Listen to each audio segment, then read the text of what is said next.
Greetings, Starfighters. About 3 months late, we're finally doing the second half of my top 10 Voyager episodes in air date order.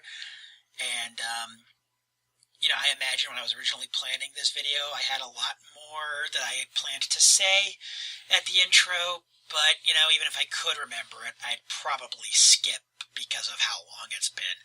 So let's just jump right in. Number 6, Message in a Bottle. Original air date, January 21st, 1998. Plot summary. Using an alien communications net, Voyager sends their doctor to the Federation ship USS Prometheus, only to find that it has been taken over by Romulans. It is very rare for Voyager to ever ignore the old status quo is God trope, but their 4th season gave us a couple of changes that lasted and had consequences. The first, of course, was the departure of Kes several episodes back in The Gift. And the one in this episode, the Federation now knew that Voyager was not only not destroyed, but where it was. That added something of value to the show, i.e. a realistic sense of optimism for the crew. Sometimes on this show you could be forgiven for forgetting for a moment or two that this ship and crew were stranded people to begin with, with the seemingly endless supply of shuttles, supply problems only being a periodic issue, etc. But even still. Also, we get introduced to a cool new Starfleet ship that we sadly only get to see 2 more times in canon after this. Though to be honest, the Prometheus class looks way cooler in its default mode than in the multi-vector assault mode, which just looks silly. And that's all before the issue of practicality comes up. Bonus points for acknowledging that Deep Space Nine exists in this episode, as apparently a lot of Voyager fans either weren't aware of or just didn't watch Deep Space Nine. I imagine that in some markets, the 2 shows were airing on different networks because of the whole syndication UPN thing. But yeah, a nice change to the status quo, and a fun little action romp to boot with some great character work from Robert Picardo, as per usual, and the episode manages to be both well-written and entertaining enough to make Andy Dick tolerable. Andy Dick, of course, playing the EMH Mark II in this episode, and also being the douchebag who gave Bryn Hartman the drugs she took the night she, murdered Phil Hartman and herself. Yeah, he apparently actually bragged about that as a party once, and John Lovitz, who has not done anything quite so awesome before or since, laid his ass out. There aren't many people in the world who truly deserve to get punched in the face like that, but Andy Dick's one of them. Going back to actual Star Trek here, this episode gave us our first look at the Hirogen, the species that was either used too much or too little, depending on who you ask. Frankly, I think they're okay as Trek antagonists goes. Yeah, they are kind of a rip-off of the species from the Predator movies, but believe me, there have been worse Predator rip-offs. Random facts about this episode. Judson Scott, who plays Romulan Commander Ricard in this episode, also played antagonistic roles in Star Trek II The Wrath of Khan and the Star Trek The Next Generation episode Symbiosis. This episode is the only one of those 3 occurrences which did not also feature Merritt Buttrick, who had died in 1989. I mentioned earlier that we only see the Prometheus-class ships 2 more times in canon. Well, A canon anyway. Don't get me started on the whole A canon, B canon thing. One of those times is in the Voyager finale Endgame, and the last is in the Enterprise episode Azadi Prime, when Temporal Agent Daniels brings Captain Archer to the future to talk him out of a suicide mission. This was the first episode of any Star Trek series to feature CGI versions of the Dideridax-class Romulan warbird. This fact from the IMDb page actually surprised me. I had no idea, so, excellent effects work. Number 7, Living Witness.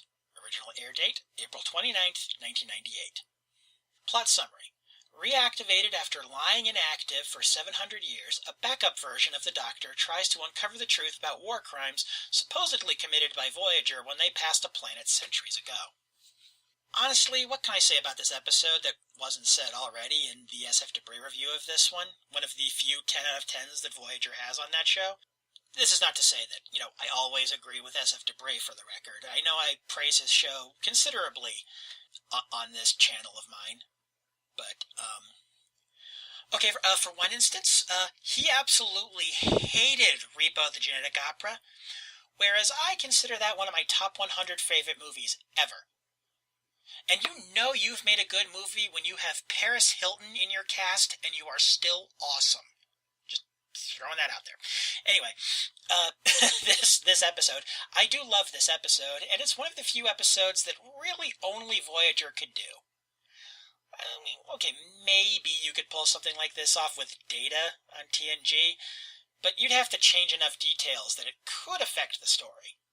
I'm not even kidding when I say that in terms of good Star Trek, I'd put this episode up against any that TOS, TNG, or DS9 has to offer. Not that it's necessarily better than any of those shows, just that it could hold its own. Not only is the story engaging, the portions of the episode that take place in the holographic misrepresentation of events, the whole Warship Voyager thing, they're bolstered by the fact that the actors are clearly enjoying the hell out of themselves. Robert Beltran even manages to show emotion for once. And considering this episode was Tim Russ's directorial debut, that makes it all the more impressive. And props for handling issues of race and history and propaganda in a much less heavy-handed fashion than Voyager, and heck, early TNG for that matter, were infamous for. I think an argument could be made that this is actually the best Voyager episode. Yeah, really. Random facts about this episode. By Star Trek's fictional chronology, this is the last episode of all 6 series. This is the only episode of Next Gen, Deep Space Nine, or Voyager not to feature any scenes set in the 24th century. This episode could technically be considered the first Star Trek episode ever not to feature any regular characters, as they all appear only as holograms in Quarren's recreation of Voyager, with the exception of the Doctor, who also appears as a backup version of his program. Number 8, Infinite Regress. Original air date, November 25th, 1998. Plot summary. Voyager comes in contact with Borg technology which causes 7 of 9 to display multiple personalities. Jerry Ryan really gets to show off her range in this one. I think I was lucky in that, because I'd been exposed to her work before she was on Voyager, on a short-lived NBC show called Dark Skies. Yeah, it was Dark Skies, right? I know it wasn't Dark Shadows. Dark Shadows was the vampire thing. I think this was Dark Skies, if I remember right. I knew she could act, but I imagine for a lot of viewers, or Voyager viewers, I mean, there was an assumption that she really was just there for the TNA factor. Hopefully, this episode dissuaded at least some of them of that notion. Of particular note is the scene where one of the personalities that crops up is a woman who was assimilated at the Battle of Wolf 359, major event from Next Generation, who was worried about her son. The scene is delivered so well, I was actually a little misty-eyed watching it. Of course, the episode does manage to break the tension a little by having the personality of a Ferengi pop up. Apparently, Jerry Ryan, in prep for this episode, watched every single Deep Space Nine episode where Ferengi were featured to get her performance just right. Good call going with Deep Space Nine for that one, because the TNG Ferengi episodes tended to be, what's the word I want? Bad. Right. Bad. For such a good episode, I have surprisingly little to actually say about it. I imagine it's because when it comes to acting, it's much better to see it than to have it described, and it is acting that carries this episode. Random facts about this episode.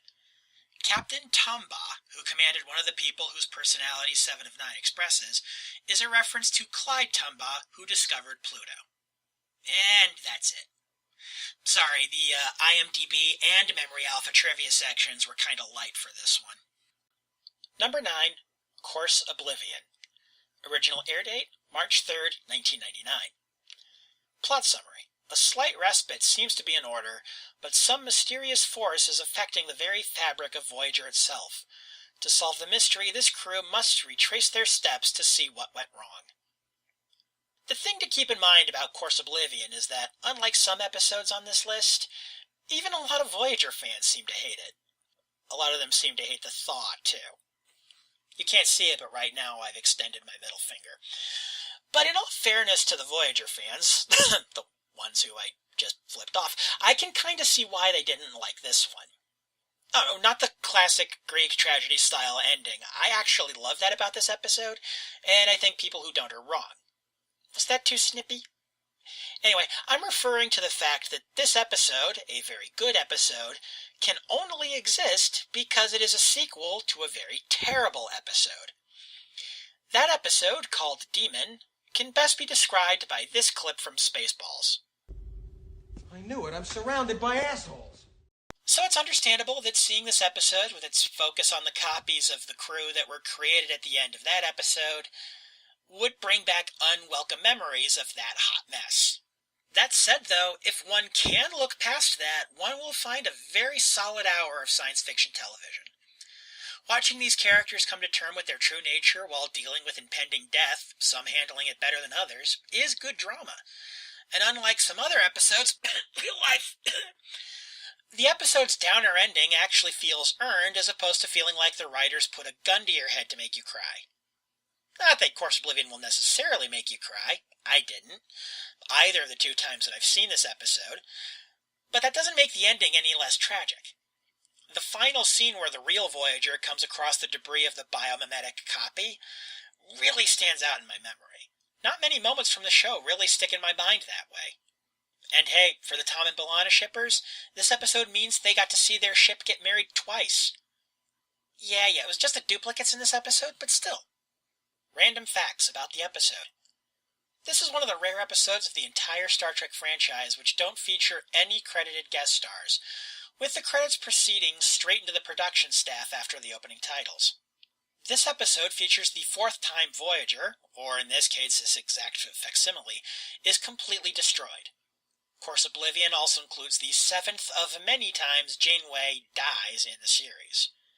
In describing their honeymoon program to B'Elanna, set in 1920s Chicago, Tom mentions they would dance the Charleston in a genuine speakeasy called the Green Mill. The Green Mill is an actual nightclub in Chicago that still exists as of 2017, with much of its original decor still intact. It is known for featuring jazz artists and poetry slams, and there are stories of Al Capone and his mafia men frequenting the club in the 1920s, as well as using the basement for their illegal activities. And finally, number 10, The Void.